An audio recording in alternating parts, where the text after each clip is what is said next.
السلام علیکم ورحمۃ اللہ وبرکاتہ۔ سرکار اعلیٰ حضرت عظیم البرکت مجدد دین و ملت الشاہ امام احمد رضا فاضل بریلوی رحمۃ اللہ علیہ فرماتے ہیں، جنگل درندوں کا ہے میں بے یار شب قریب، جنگل درندوں کا ہے میں بے یار شب قریب، گھیرے ہیں چار سمت بدخواہ لے خبر۔ آج ہمارے معاشرے میں بھی کئی درندے جو ہمیں چاروں طرف سے گھیرے ہوئے ہیں، اور وہ ہمارے مذہب اسلام میں کچھ ایسی خرابیاں پیدا کر رہے ہیں، صرف اپنی نفسانی خواہشاتوں کو پورا کرنے کے لیے، اپنی دنیاوی زندگی کو خوشگوار بنانے کے لیے، جن کا دین و اسلام سے کوئی تعلق نہیں، اور وہ ایسی چیزیں ہیں کہ اگر وہ ایسے ہی چلتی رہی تو ہو سکتا ہے آنے والے وقت میں اس کا ایک بہت بڑا خامیازہ جو ہے ہماری قوم، ہماری ملت کو اٹھانا پڑ سکتا ہے۔ اسی ہی کچھ خرابیوں کو آپ کے سامنے پیش کر رہا ہوں، لے کر آتا ہوں۔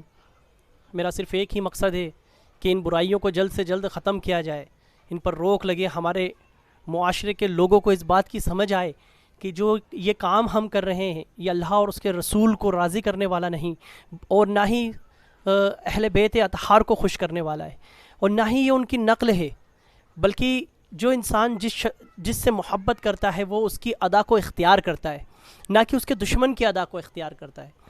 بس یہی بتاتے ہوئے، یہی بتانے کے لیے اور ایک چھوٹی سی کوشش لے کر آپ کے سامنے حاضر ہوا ہوں، تاکہ ایک برائی کو ہمارے درمیان سے ختم کیا جا سکے۔ دعا ہے اللہ تبارک و تعالیٰ میری اس کوشش کو کامیابی عطا فرمائے، اور آپ لوگوں سے بھی میری التجا ہے کہ میری اس کوشش کو زیادہ سے زیادہ لوگوں تک پہنچانے کی مہربانی فرمائے۔ قرآن مجید فرقان رشید میں اللہ تبارک و تعالیٰ نے ایک قوم کا ذکر کیا، حضرت نوح علیہ السلام کی قوم۔ پچھلی ویڈیو میں بھی میں نے اس کا ذکر کیا تھا۔ حضرت نوح علیہ السلام کی اس قوم میں 5 معزز شخصیات تھیں بعد میں، جن کے بت بنا لیے گئے اور آنے والی امت ان کو پوجنے لگی۔ انہی کو روکنے کے لیے حضرت موسیٰ علیہ السلام نے 900 سال تک اپنی قوم کو ترغیب دی، انہیں دعوت دی، انہیں اللہ اور اس کے رسول کے دین کی طرف لے کر آنے کی بار بار دعوت دیتے رہے، حتیٰ کہ جب وہ بیزار ہو گئے تو اللہ تبارک و تعالیٰ نے انہیں حکم دیا کہ اب ایک کشتی بناؤ جس میں جو تمہارے ماننے والے انہیں لے آؤ، اور پھر ان کا عذاب نازل ہوا، اللہ تبارک و تعالیٰ کا عذاب نازل ہوا، اور ان تمام بت پرستوں کو 40 دن کی مسلسل بارش میں ڈبا کے رکھا، اور اس سیلاب سے وہ سب ختم ہو گئے، اور وہ جو 5 بت انہوں نے بنائے تھے وہ بت زمین میں اللہ تبارک و تعالیٰ کے حکم سے دفنا دیے گئے۔ پھر شیطان نے انہیں واپس نکالا اور دھیرے دھیرے کر کے انہیں عرب تک پہنچایا، اور عرب کے الگ الگ قبیلوں نے اسے اپنا معبود بنا لیا۔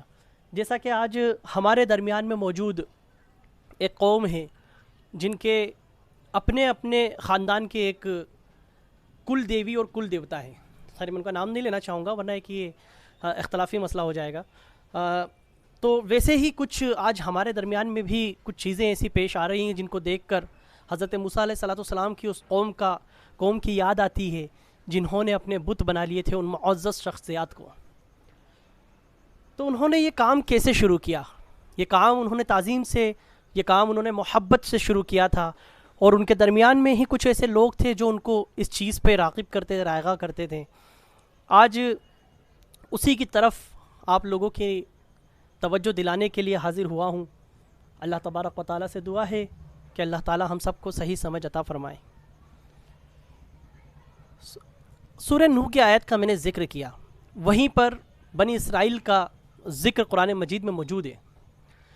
جب حضرت موسیٰ علیہ السلام کو اللہ تبارک و تعالیٰ نے اپنی کتاب تورات دینے کے لیے بلوایا پہاڑ پر، اور جب حضرت موسیٰ علیہ السلام پہاڑ پر گئے تو اپنے بھائی حضرت ہارون علیہ السلام کو اپنی جگہ منتخب کر کے گئے اور کہا کہ میری اس قوم کا خیال رکھنا۔ اس قوم میں ایک شخص موجود تھا جس کا نام سامری تھا۔ اس سامری نے ایک بت بنایا سونے اور چاندی کا، سونے کا۔ سامری نے اس سے کہا موسیٰ تو اپنا وعدہ پورا نہیں کر کے گئے اور اپنے بت کو یہیں چھوڑ گئے اور وہ بھول گئے، تو آؤ ہم سب مل کے اس کی پوجا کرتے ہیں۔ اس بت میں سے آواز آتی، وہ لوگ اسی کو خدا مان بیٹھے۔ حضرت ہارون علیہ السلام نے ان کو بہت روکنے کی کوشش کی لیکن وہ نہیں مانے۔ پھر حضرت موسیٰ علیہ السلام جب اللہ تبارک تعالیٰ نے حضرت موسیٰ علیہ السلام کو کہا کہ تمہاری قوم جن کو تم پیچھے چھوڑ کر آئے تھے وہ بہت بری بلا میں مبتلا ہو چکے ہیں، جا کر ان کو روکو، اللہ تبارک و تعالیٰ کے حکم سے حضرت موسیٰ علیہ السلام آئے اور انہوں نے تورات لے کر جب وہ اترے اور جب انہوں نے دیکھا کہ اپنی قوم کو بت پرستی میں الجھا ہوا پایا تو انہوں نے حضرت ہارون علیہ السلام سے اس کی شکایت کی اور ان کو پکڑ کر ان سے سوال جواب کیے اور اس کے بعد اپنی قوم کے اوپر لعنت و ملامت کی۔ پھر اللہ تبارک تعالیٰ کا حکم ہوا کہ ان کی توبہ جب تک قبول نہیں ہوگی تب تک کہ یہ ایک دوسرے کو قتل نہیں کر لیتے۔ بتانے کا میرا مقصد یہاں پر کچھ خاص ہے کہ کیسے ایک قوم اور کسی کی باتوں میں آ کر توحید سے شرک کی طرف مبتلا ہو جاتی ہے، یہی بتانے کے لیے میں آج آپ کے سامنے آیا ہوں۔ اور آج ہمارے درمیان میں بھی کچھ ایسے عملیات کیے جا رہے ہیں، حضرات اہل بیت اطہار رضوان اللہ تعالی علیہ اجمعین کے محبت میں زہر ہمیں پلایا جا رہا ہے۔ یہی نہیں، حضرت امام حسین رضی اللہ تعالی عنہ کا نام لے کر بدعت سعیہ ہمارے درمیان میں داخل کی جا رہی ہے، اور حتیٰ کہ اس سے بھی بڑھ کر بعض بت تک بنائے جا رہے ہیں۔ اسی طرف اپنی قوم کو میرے آقا علیہ الصلوۃ والسلام کی اس پیاری امت کو اس طرف میں آپ کو توجہ دلانا چاہتا ہوں۔ میرے عزیزوں، ذرا دیکھو اس میں سملیرٹی کتنی ہے۔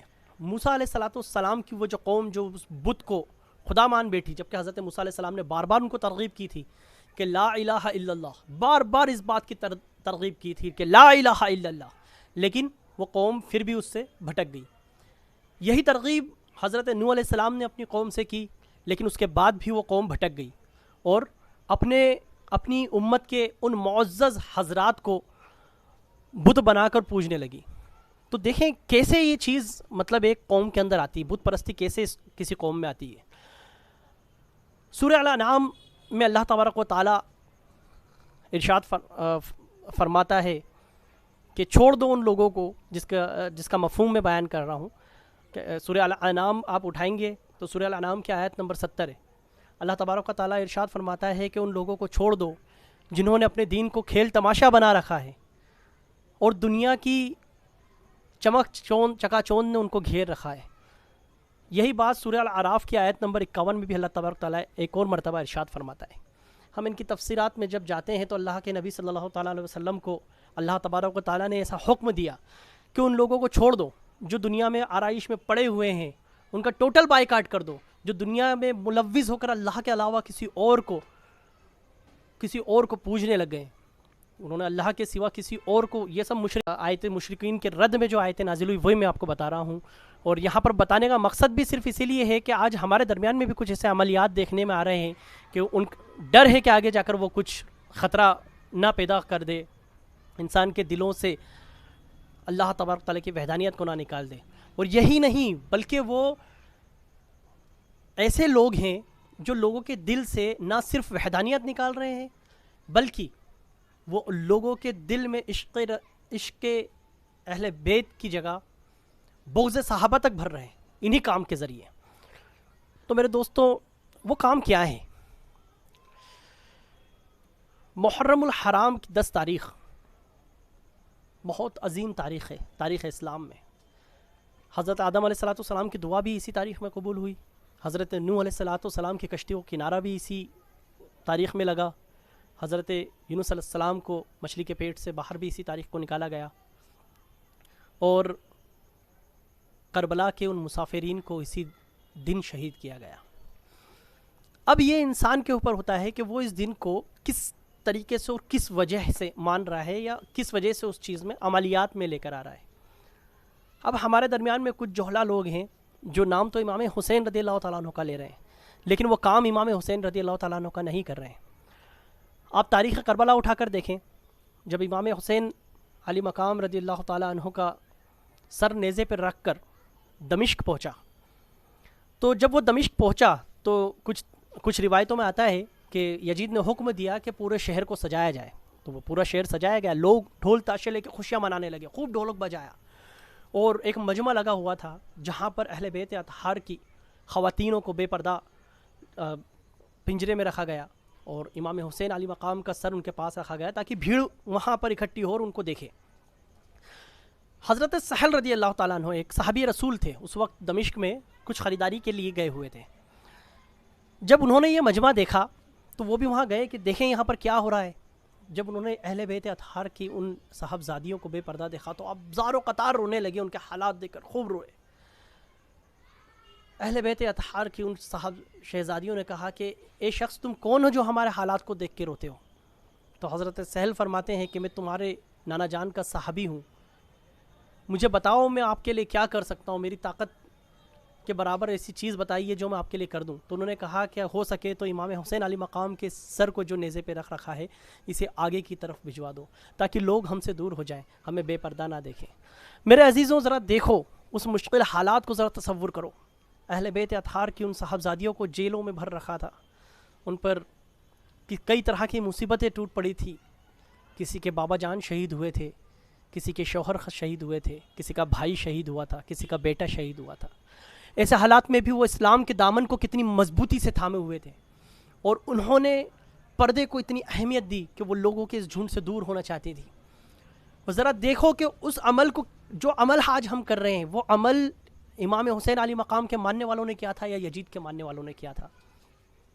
لیکن افسوس کچھ جوشیلے نوجوان اور کچھ جہلا لوگوں نے اس کو کھیل تماشا بنا لیا، جس کا رد اللہ تبارک و تعالیٰ قرآن مجید میں سورہ الاعراف اور سورہ الانعام میں فرما رہا ہے کہ ان کو چھوڑ دو، ان لوگوں کو جنہوں نے اپنے دین کو کھیل تماشا بنا لیا ہے. بائیکاٹ کر دو، پوری طرح سے ان کا سوشلی بائیکاٹ کر دیا جائے. ڈھول لے کر نکلے ہوئے ہیں، امام حسین کا نام لیتے ہیں، کہیں جلوس میں ناچ رہے ہیں، کہیں اچھل رہے ہیں. یہ تو ہرگز امام حسین علی مقام کی محبت نہیں دکھتی. تمہیں ذرا سا تمہارے ذہن میں، تمہارے دلوں میں ان کا غم نظر نہیں آتا ہے. حتیٰ کہ یہاں تک گر گئے ہو کہ اپنے بت تک بنا لیے. براقوں کا نام دے کر تم نے ایسی ایسی شکلوں کی مورتیاں بنا لی ہیں جو ہنود قوم سے ملتی ہوئی مورتیوں سے ملتی. حضرت نوح علیہ السلام کی جو لوگ تھے جنہوں نے معزز لوگوں کے عشق میں ان کی یاد میں بتوں کو بنا لیا تھا، اور پھر بعد میں ان کے آنے والی نسلیں ان کی عبادت کرنے لگی، کیا ہماری مشابہت ان سے نہیں ملتی؟ کہ سامری نے جو بیل کی مورتی بنائی تھی سونے کی، اور اس کی پوجا حضرت موسیٰ علیہ السلام کی قوم سے کروائی، کہ ہماری مشابہت ان سے نہیں ملتی؟ گھوڑے بنا رکھے کہیں ہم نے، ان کا بڑا صاحب چھوٹا صاحب کر کے نام دے دیا، اور لگے ہیں ان کے پیچھے بھاگنے دوڑنے میں. بتاؤ کیا امام حسین کی محبت یہی سکھاتی ہے؟ کیا امام حسین یہی کرنے کے لیے کربلا گئے تھے کہ میرے آنے والے میرے محبین یہ عمل کریں؟ جو کام غور کرو اس بات پر، جب دمشق میں حضرت امام حسین علی مقام کا سر مبارک لے جایا گیا تو وہ سر مبارک لانے کی خوشی کس نے منائی تھی؟ کس نے اس خوشی میں ڈھولک بجائے تھے؟ کون تھے وہ لوگ جو ہجوم بنا کر نکلے تھے؟ کون بے پردہ کر رہا تھا اور کون با پردہ رہ رہا تھا؟ میرے عزیزوں ہرگز باز آ جاؤ اس چیز سے، ورنہ تمہاری آنے والی نسلیں اس چیز کا نقصان اٹھائیں گی. تم تو مر جاؤ گے، ایک دن مٹی بھی ہو جاؤ گے، لیکن جب مٹی ہو جاؤ گے اور پھر تمہاری آنے والی قوم تمہارے اس کام کو بڑھاوا دیں گی تو بتاؤ تو ان پر تمہارے آنے والی تو اس کی لعنت اور ملامت تمہاری قبر پر نازل ہوگی کہ نہیں ہوگی؟ ہرگز ہوگی. کیوں نہیں ہوگی؟ ہمارے آزاد نگر میں ایک جگہ پر براق بنا کر بٹھائی رکھی ہے، وہ 12 مہینے رہتی ہے. اللہ رحم کرے، مجھے خبر لگی ہے کہ وہاں پر ایک عورت ہے جو لوگوں سے چند روپیہ لیتی ہے اور چڑھاوا چڑھانے کا کہتی ہے. وہ کہتی ہے سندور لے کر آؤ، چوڑیاں لے کر آؤ، چنڈری لے کر آؤ اور یہاں چڑھاؤ، تمہاری ساری مرادیں پوری ہوں گی. اب بتاؤ، اللہ اکبر، اللہ کی پناہ، بتاؤ یہ بت پرستی کی طرف تم بڑھ رہے ہو کہ نہیں بڑھ رہے ہو؟ میرے دوستوں اس طرف غور کرو، بہت ضروری ہے اس طرف غور کرنے کی. ان خرافات کو روکنے کی بہت ضروری ہے، بہت ضرورت ہو چکی ہے ان خرافات کو روکنے کی. سرکار اعلیٰ حضرت عظیم البرکت نے محرم شریف کے متعلق جب آپ سے سوال ہوا کہ ان تازیوں کی حقیقت کے متعلق آپ سے سوال کیا گیا تو سرکار اعلیٰ حضرت فرماتے ہیں کہ اس کی حقیقت صرف اتنی تھی کہ حضرت امام حسین علی مقام کی قبر انور کی ہو بہو نقل بنا کر اس کو صرف گھر میں رکھ لیا جائے اور اس کی زیارت کی جائے، بس. اس سے زیادہ کی کوئی حقیقت آپ نے بیان نہیں کی. اس کا رد سرکار اعلیٰ حضرت نے بھی مروجہ تعزیہ داری کا رد فرمایا. گویا کہ کسی بزرگ نے اس کو جائز قرار نہیں دیا ہے، لیکن آج کل کے کچھ جہلا مقرد جن کے اندر رافضیت کوٹ کوٹ کے بھری ہے، سرکار اعلیٰ حضرت سے جلتے ہیں، علماء اکرام سے جلتے ہیں، مفتیان اکرام کی جلن ان کے سینوں میں بھری ہوئی ہے، اور وہ قرآن سے مروجہ تعزیہ داری کو جائز اور کرنا کی کوشش فرما رہے ہیں. وہ لوگوں سے کہتے ہیں قرآن سے ثابت ہے، معاذ اللہ رب العالمین.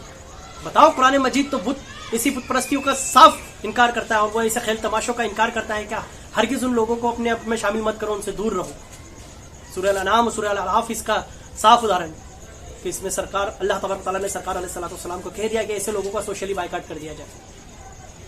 تو میرے عزیز و دوستوں ایسی چیزوں کا بالکل بائیکاٹ کیا جائے جو ننگ دھڑنگ ہو کر شیر بن کر ہمارے معاشرے میں گندگی پھیلائے ہوئے ہیں. چند روپیوں کے لیے انہوں نے مورتیاں تک بنا لی ہے اور ہماری نسلوں کو بگاڑ رہے ہیں. اپنے ہاتھ سے کچھ کا کچھ بنا کر اور ڈھول تاشے لے کر نکلے ہوئے. یہ ڈھول تاشے بجانا کہیں سے بھی ہمارے ہاں جائز نہیں. اس کی آواز کو شیطان کی آواز ہے. یہ آواز شیطان کو خوش کرتی ہے, اللہ اور اس کے رسول کو خوش نہیں کرتی, نہ اہل بیت اطہار کو خوش کرتی ہے. امام حسین علی مقام اس کو ہرگز پسند نہیں فرمائیں گے جن لوگوں نے ان کا نام لے کر ایسی برائیوں کو اپنے اندر جگہ دی ہے.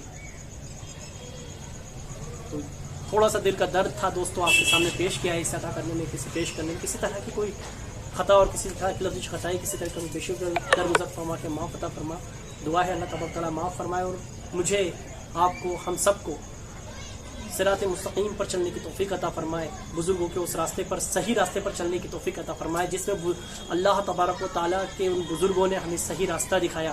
وہ توحید کا راستہ تھا, وہ محبان اہل بیت کا, سچے محبان اہل بیت کا راستہ تھا, صبر کرنے کا راستہ تھا, نہ کہ کھیل اور تماشا کرنے کا راستہ تھا. اللہ تعالیٰ ہمیں صحیح دین کی توفیق عطا فرمائے. وما علینا الا البلاغ. السلام علیکم ورحمۃ اللہ وبرکاتہ.